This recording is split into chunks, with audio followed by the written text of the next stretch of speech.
Hei, mina olen Hendrik. Ja mina olen Mattias. Kas teie teate, kuidas leida korrapäratu keha ruumala? Meie teame ja seda me teile täna näitame. Selleks on sul vaja mõõtsilindrit, kolbi, meil täna kolbi pole, meil on selline anum ja korrapäratut keha. Alguseks on teil vaja leida endale sobiv korrapäratu keha, mille ruumale tahate leida. Meil on siin selleks selline väike kivist tiiger. Nii et hakkame katsega pihta!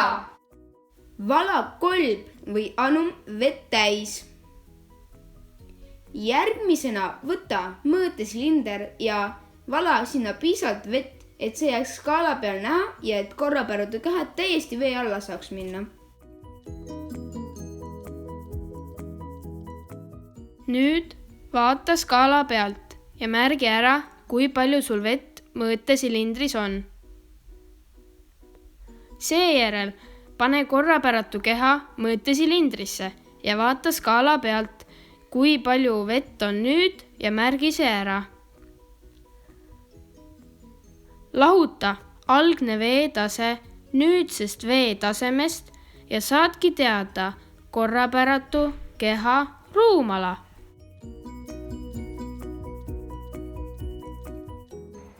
Tänan vaatamast! Ja loodan, et te saite sellest videost läbi. Head aega!